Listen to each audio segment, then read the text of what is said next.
So far away Lucas and lovely audience at home, welcome to another episode of Wiki Weekends, a series where I, your host this week, Karl Smallwood, scour the lengths and breadths of the internet for a wiki on a subject I'm interested in and see what kind of conversation arises as a result as we go through it. And if people can't tell from my get-up, this is the first episode recorded in the month of December 2024, so I thought let's get Christmassy, Lucas.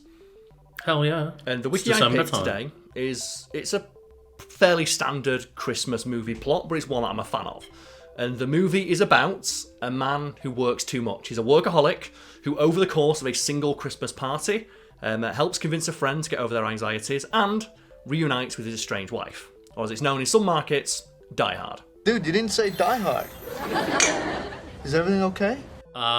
Okay, so a little peeling behind the curtains.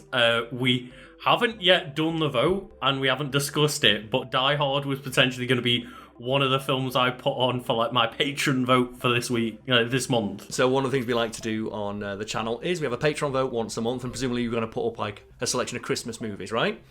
Yes, indeed, which I still will do. And presumably you're going to put Die Hard on as one of the potential Christmas movies. Because where do you fall on that, I guess? Like, folks at home, do you think Die Hard is a Christmas movie? I think it counts as a Christmas movie. It's set at Christmas, and ultimately it has a message that is very Christmassy. Don't be a dick to your wife, and terrorists suck, and you should throw them off of buildings.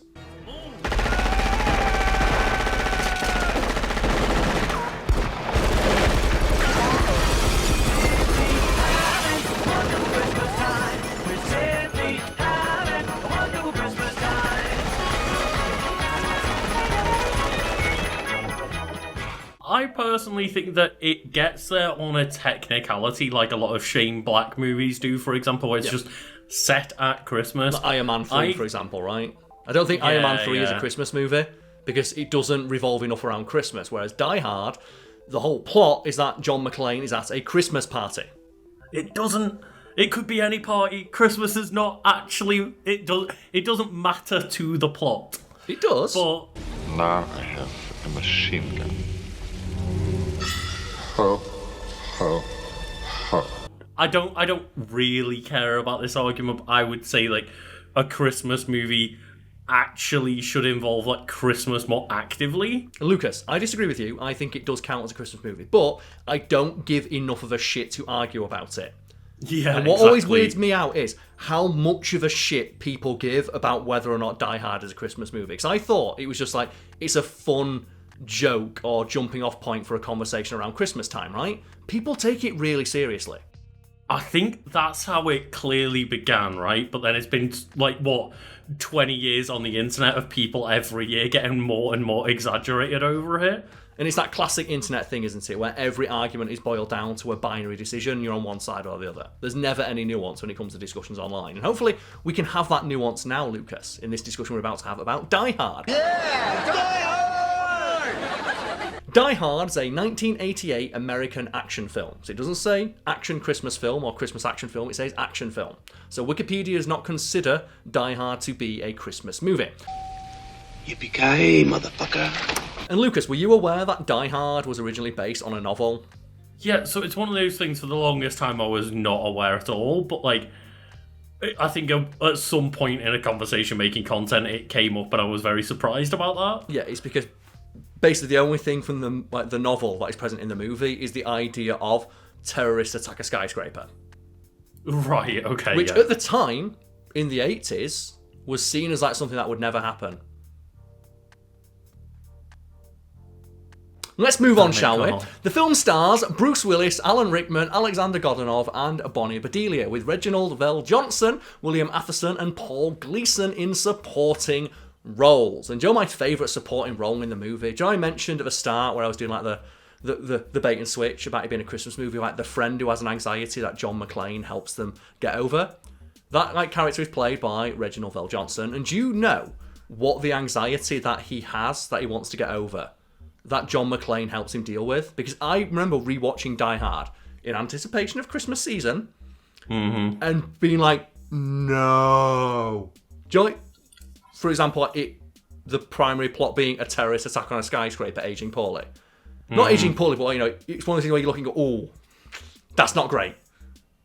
right? It's fine, but it's just like people might take it in more poor taste now, right? Yeah. Well, do you know what's definitely in poor taste? It is the character Vel Johnson plays, where they're talking to John McClane, where they're like basically just a glorified like desk polisher. They talk about that's the cop that's on the outside talking to him, right? It's the cop talking to John McClane on the outside, and while they're getting to know each other, he talks about, basically I just ride a desk at the moment because there was an incident a few years back. He goes, well, tell me about it. I want to connect with this other person. Like, what happened? And the guy says, well, a few years ago, I was responding to a robbery, and I thought a kid pulled a gun on me, and it turns out the kid was holding a toy gun, and I shot them to death, and I feel really bad about it. What'd you do? Run over your captain's foot with the car? I shot a kid. And his art no. is getting the confidence to shoot someone in the back.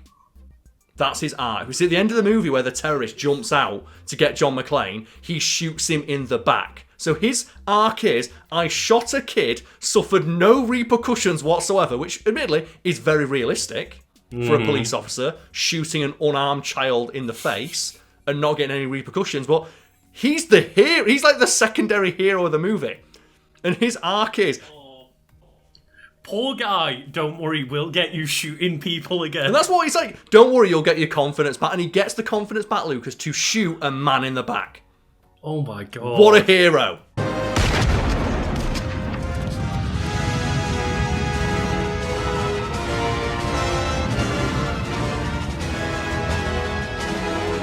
Fucking hell, like, it's been a couple of years since I've watched Die Hard, and for once, I have actually watched a classic movie when you bring it up, but yeah. Because I watched this in the cinema, and this was like a 2-for-1, Die Hard 1 and 2 double bill. And when they're having like the really heartfelt speech, when I forgot, and like, I looked around, everyone in the cinema was just like, oh no. Oh, like, his whole arc is, he shot a kid, and he feels really bad about it. But he's still a cop.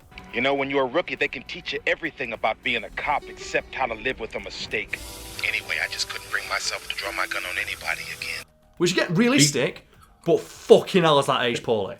He's still a cop with a gun and being encouraged to start shooting people again. No, that's the thing. It's not that he's not allowed to carry a gun anymore. It's that he is nervous about carrying a gun because he accidentally shot a child to death. And it's played as like, dude, like, that could happen to anyone. It's like, well, hopefully if it does, they're not allowed to carry a gun anymore. Right? I know there's a lot of things like, opinions change over time and maybe things can become more sensitive over time. Like, for example, the whole, like, terrorist skyscraper incident. Sensibilities That's change. something, sensibilities do change, but how were sensibilities ever in the moment of this is like a sympathetic character arc? The idea that the character's supposed to be sympathetic, like I said, they're like the secondary like protagonist of the movie. They're the person who's helping John McClane. They keep coming back in later movies and always being like, they're the happy, friendly guy who's here to help John McClane. It's like they shot a kid. Jesus. Oh, it was an accident. Well, it wasn't, was it? You're a police officer. You should be able to respond. Look at John McClane. Look how he responds to a terrorist attack. He's calm and in control. It actually sounds like it totally wasn't an accident, and the only accidental part was that the kid wasn't armed. Yep. And that he would have been totally okay with shooting a kid to death if the kid had had a gun. It's like, well, you're a police officer. Your whole thing is de-escalate, right? It's meant to be. But given by the fact that when he gets his confidence back, the first thing is shoot a guy in the back without warning him. That cop just loves shooting people, which again, very realistic. But let's move on. The role of McClane was turned down by a host of the decade's most popular actors, including Arnold Schwarzenegger and Sylvester Stallone. Known mainly for his work on television, actor Bruce Willis. Nothing on my mind except you and this luxuriously thick head of hair. Was paid $5 million for his involvement, placing him among Hollywood's highest paid actors of the time. The deal was seen as a poor investment by industry professionals and attracted significant controversy towards the film prior to its release. And fast forward, 15 years? Maybe 10 to 15 years, and Jim Carrey's getting like $25 million for a movie? Yeah. But just the idea that they looked at Bruce Willis when he's not a leading man. And admittedly, Bruce Willis did not have the look of a typical action hero of the time.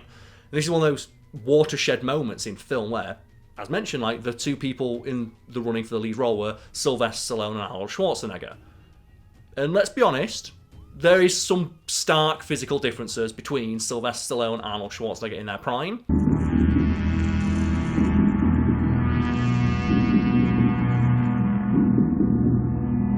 And Bruce Willis. Like, Bruce Willis is a big dude. You know, he's in pretty decent shape in that movie, but he looks like an everyman. I was always kind of partial to Roy Rogers, actually. I really like those sequin shirts. Yeah, I think he's like fairly toned and He's in fit, shape, yeah, he works out. He's not exactly like a buff action hero, is he? No, he kind of looks like just an ordinary dude. And it's almost like that's actually really good for an action movie. The unassuming everyman hero. And clearly it turned out well, because that, as you say, was a bit of a turning point. Yeah, it's like, so before that, it was like, you know, your action stars were your Arnold Schwarzenegger, your big, huge buff dudes.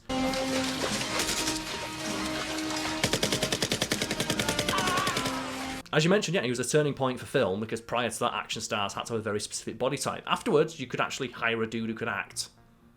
He didn't necessarily have to be a big buff dude. Always remember that Bruce Willis could sing as well, Karl. He could sing, and I think, like, do you know, like, guilty pleasure movies?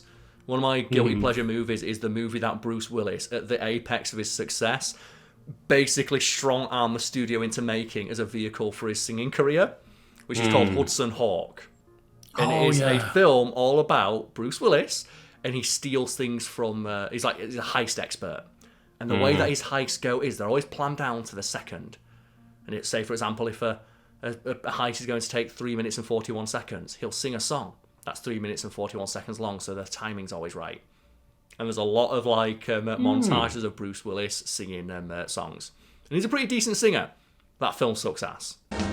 You could be swinging on a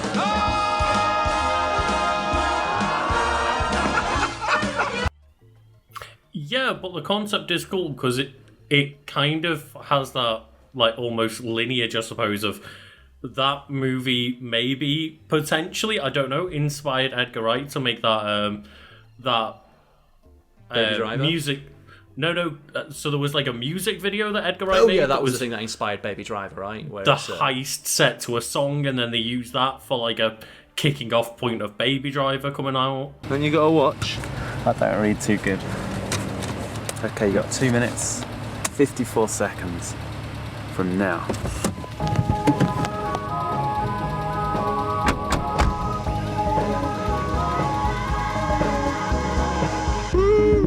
Right in my head. And you know what? It's also noteworthy because it was a musical advertised as a musical. Because apparently Hollywood is terrified of advertising things as musical. Like, Wicked just came out.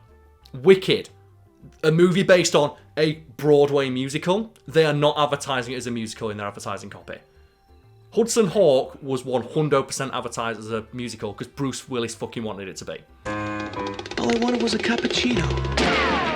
Yeah, it's wild because the same happened with, like, the Wonka movie and, like, the Mean Girls movie that's based on, again, the Broadway musical of Mean Girls. The Wonka one's ridiculous because, like, Willy Wonka and the Chocolate Factory is one of the most beloved movies of all time.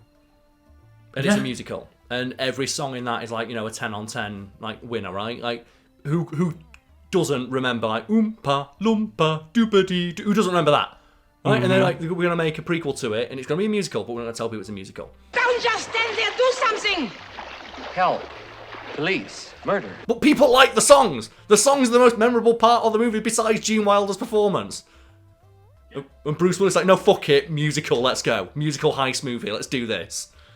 There's, like, 3 things that people think of when they think of Willy Wonka, and it's Gene Wilder's performance, the Oompa Loompa songs, and the nightmare corridors. It is indeed, yes. Expectations for Die Hard were low. Some marketing materials omitted Willis's image entirely. Oh. So he wasn't even seen as a leading enough man to put his face on the fucking poster. Is that all it was? It wasn't for, like, some suspenseful, like, marketing campaign or anything. It was just... They just didn't we think... don't think this guy can sell a movie. We just don't think... no one knows who the fuck he is, and he looks fairly generic. Like, Bruce Willis, very handsome guy.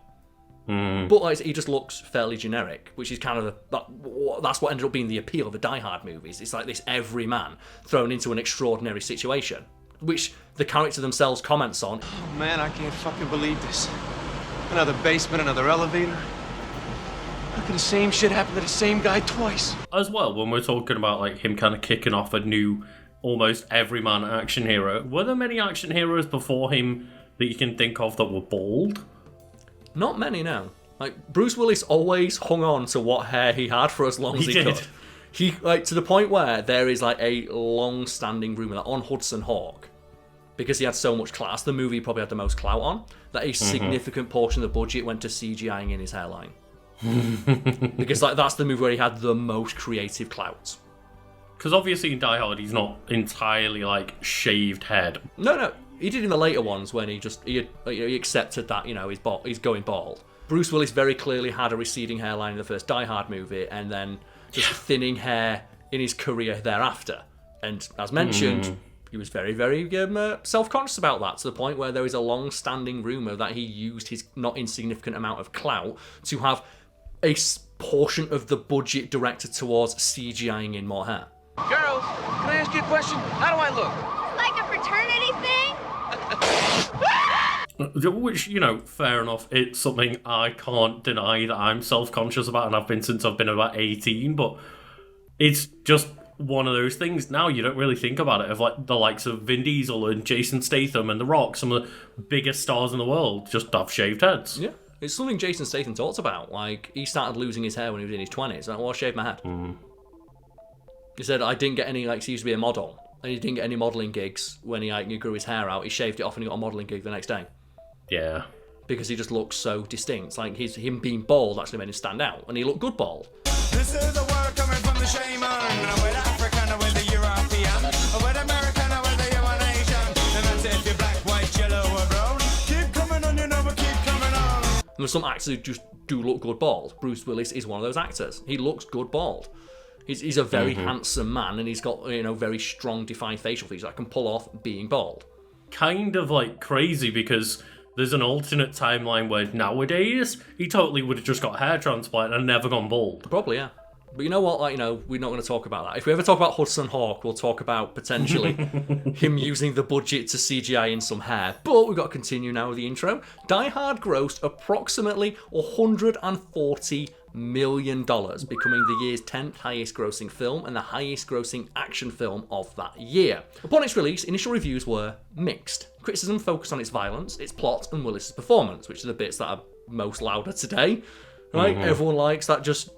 Everyone loves like Bruce Willis's just dry ass delivery and just his resigned indignation. Like, for fuck's sake. Hey, John McClane, you still with us? Yeah. But all things being equal, I'd rather be in Philadelphia. However, McTiernan's direction and Rickman's charismatic portrayal of the villain Hans Gruber were praised. And I'm just gonna... Here's a hot take. I don't think Alan Rickman is very good in that movie. Like, he's an iconic villain. I just don't think he's that good, because there's a moment in the film where, and I've watched the making of documentary for Die Hard, and they talk about how the moment where Hans Gruber is caught at gunpoint by John McClane, and he turns around and fakes an American accent as being one of the greatest twists in action like movie history. And the audience, when they were watching like the preview, all gasped. His American accent is shit. Hi there. How you doing?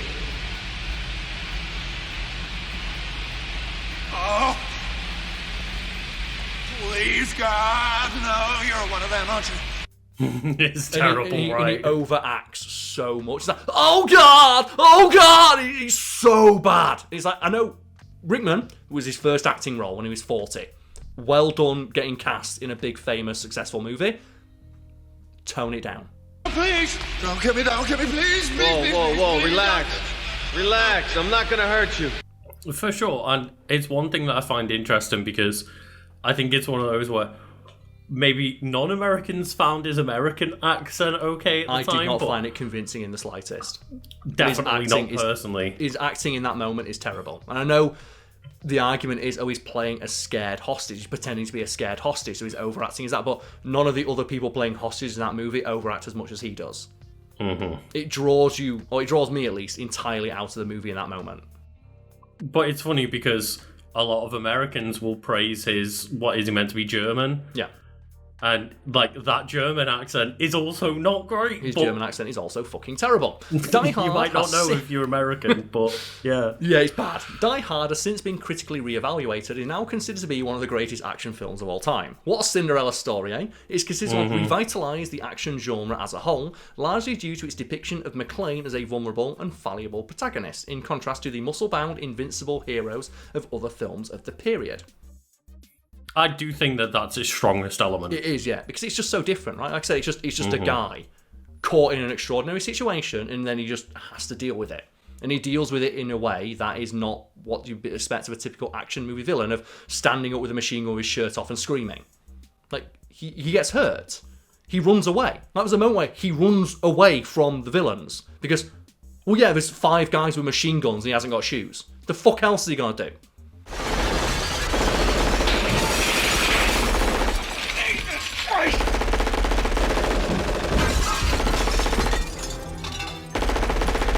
But at the same time, he is a cop with some level of skill, so he's able to figure it out. So that's his greatest strength. Middle line of, he's not the big buff action hero that's going to like take down a Terminator without a worry in the world, but he's also got a bit of something about him. He's resourceful.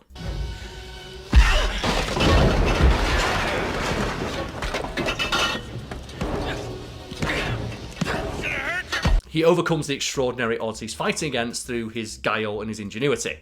And that's what makes the films interesting. It's like, oh, how is John McClane going to get out of this one? When it's like, you know, an Arnold Schwarzenegger action movie, it's like, you're never worried about Arnold Schwarzenegger getting hurt, right?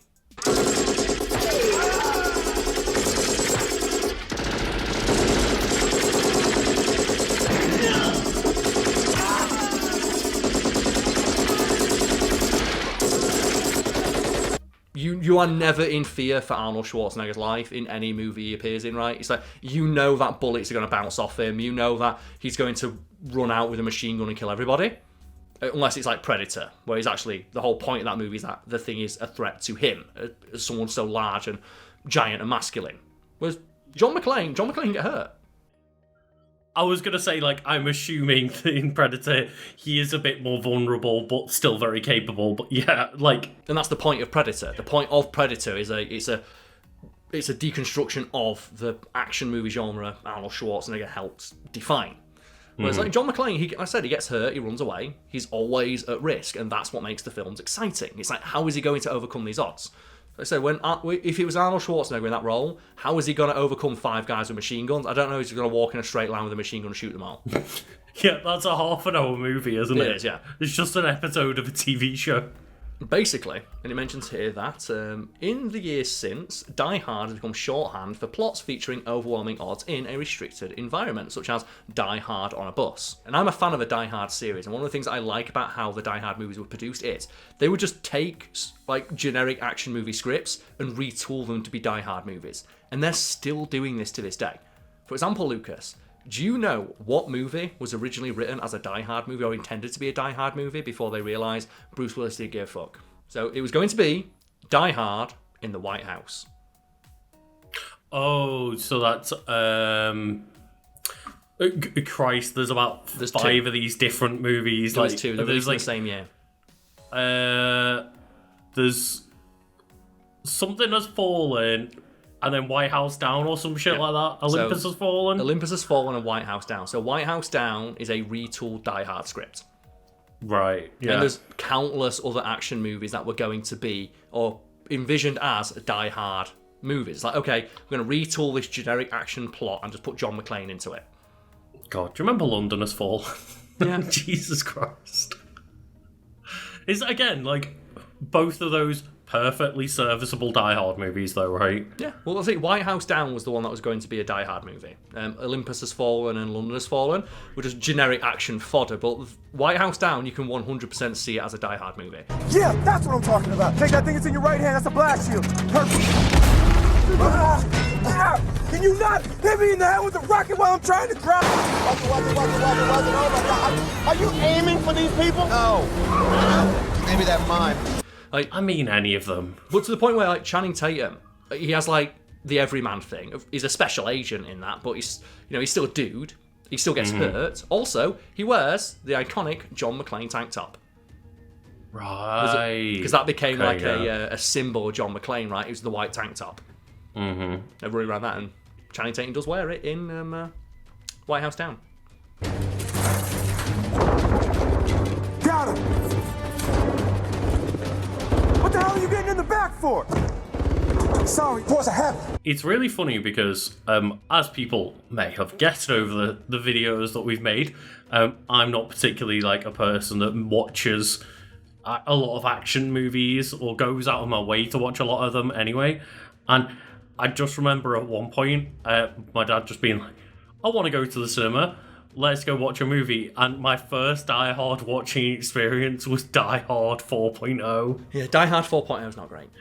No. Like, the thing is, though, Die Hard is noteworthy among action movie series because the first three are really good. They actually get better as they go along. I think Die Hard 3 is the best one. It's my favourite one because it becomes a buddy cop movie where it's Bruce Willis and Samuel L. Jackson.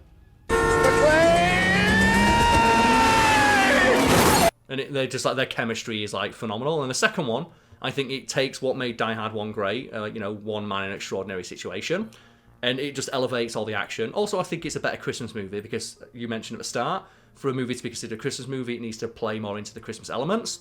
Die Hard 2 is set at an airport during Christmas, and all the planes get grounded. Die Hard is not a Christmas movie.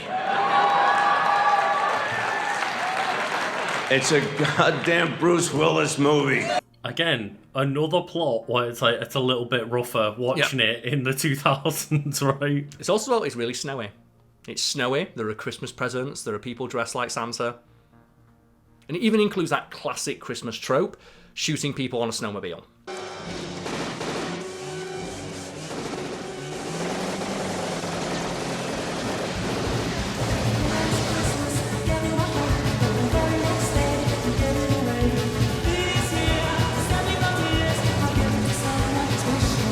I'm unfamiliar with the naming conventions. Die Hard 2 is Die Hard with a Vengeance, right? No, that's Die Harder.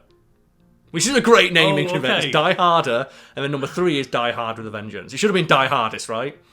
Yeah, but then you don't open yourself up to sequels, right? No. Well, still, the fact you got 2 sequels is pretty good.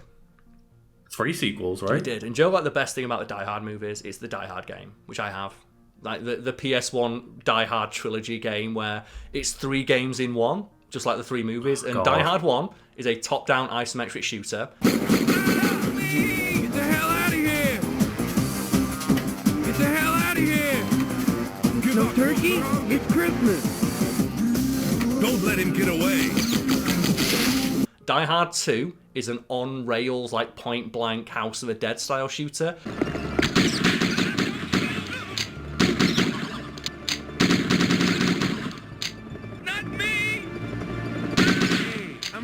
Good boy. And Die Hard 3 is a driving game, like Burnout. Why me? What has this got to do with me? Yippee-ki-yay. The Die Hard 1 game, I can totally imagine Hotline Miami, but it's Die Hard. Yep. And then number 2 is like a first-person shooter. And then number 3, like I said, it's like a driving puzzle game. I mean, fair play to just go out on different genres for each one. Best Christmas bonus I ever got. And Lucas, can we just take a minute to talk about that weird period in the 90s where Bruce Willis was trying to be a video game hero? Yeah, because there was also like an Apocalypse Now or something. It wasn't Apocalypse Now. Game, right? It was a game called Apocalypse, which was sold on the fact it had Bruce Willis in it. The apocalypse is coming, but not until Bruce Willis says so. 4, 3,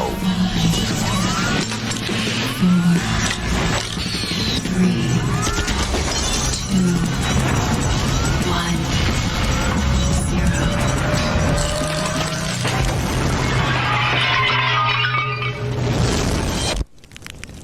0. Apocalypse. It's real fun. The thing, it's so fun because Bruce Willis didn't know what video games were, but was super hyped to be in it anyway. And they like CG scan Bruce Willis in, and he does all the voice lines. It's got shitty action one-liners. Welcome to Apocalypse, a hot new game from Activision that is the first to texture map a real person's face onto a CG model's body. Welcome to paradise, kid. And that face belongs to action movie star Bruce Willis. And it's Bruce Willis fighting the four horsemen of the apocalypse with laser guns. Lock and load. That's what that game is. Yeah. Oh my god. Like the final fight is against War, and War's like a giant monster. And it starts with him escaping from a prison with laser guns. That's incredible. I've just seen like mild, like very short clips of Apocalypse, but I didn't realise that's what the plot was. That's It's so actually cool. super fun. And one day, Lucas, I would love to play it with you. And if only we had some sort of avenue for playing video games. Because it's Christmas. Christmas is the giving season, right? If people feel like, especially generous, they can go support our Patreon, which is mentioned at the start of this video. Because something we're hoping to do in 2025 is launch a second channel, primarily focused on gaming content, where myself and Lucas are going to, hopefully, if we get the funding for it, just do playthroughs of video games, do quick looks, all that good stuff. And one of the games I would love to see your reaction to would be Apocalypse or the Die Hard trilogy, both of which I own. Yeah, Apocalypse would be great based off that like premise. That sounds great. Fight the four horsemen of the apocalypse with laser guns. And hopefully, if people are watching this, this is relatively evergreen content. If people are watching this video years after it came out, hopefully that video and series already exists for people to go watch. And if it does, hell goddamn it. I just realised because I'm wearing a Christmas jumper, I've not got the classic Christmas jumper, which is the one from Die Hard 1, where it's just like covered in fake blood and says, ho, ho, ho, now I have a machine gun. I'm still really waiting for you to take off the Christmas jumper and have the like bloody sweaty tank top underneath. I don't have that. It'd be sweaty, I'll tell you that for free. So I'm wearing a Christmas jumper when it's not that cold at the moment. But I remember, because as well, for the Die Hard game, they obviously didn't get Bruce Willis in. They got a voice sound-alike.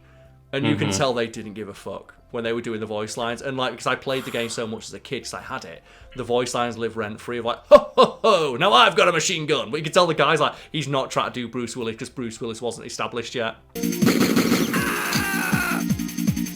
Told you we'd make it. Ho, ho, ho! I've got a machine gun! Video games back in the 90s did not really give that much of a damn about how much their sounded like them. Yeah. The worst one is the Samuel L. Jackson sound-alike they got for Die Hard with a Vengeance. Oh no. I'm pretty sure it's just a white guy. Buckle up. We're not gonna make it. Buckle up. It reminds me of that Bad Boys game where they got neither the likeness rights or sound-alike rights for Martin Lawrence and Will Smith. And again, I'm pretty sure they just got two white dudes in to voice them. The real Bad Boys. Well, the thing is that game had a pretty decent gimmick where you had a slider where you could be a perfect cop or a bad boy. Oh, but that's a pretty good gimmick. That's a pretty good gimmick, but the game sucks ass. And you know what, Lucas? Maybe one day we'll play it. Oh god, that's the thing is, I'd love to do little, one-off videos where we try dumb games like that, where we don't need to, commit to a full playthrough, but just test it out. It does indeed, yes. But you know what? If any of that sounds good, you can check it out. Otherwise, go out there and watch some Christmas movies. And Die Hard won't be one of them.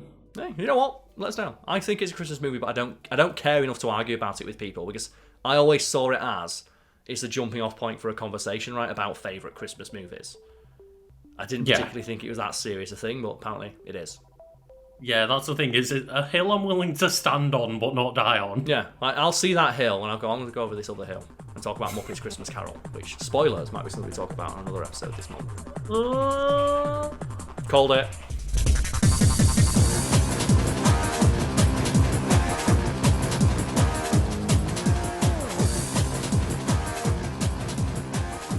So for everyone at home who's still watching, we have one last thing to say, don't we, Lucas?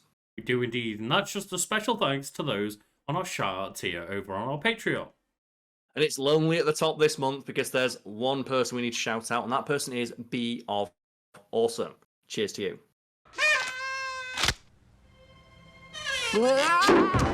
Indeed. And if you would like to join them over on our Patreon, you can find the links in the description below. Otherwise, go out there and have the day that you deserve, and from myself and Lucas, Merry Christmas.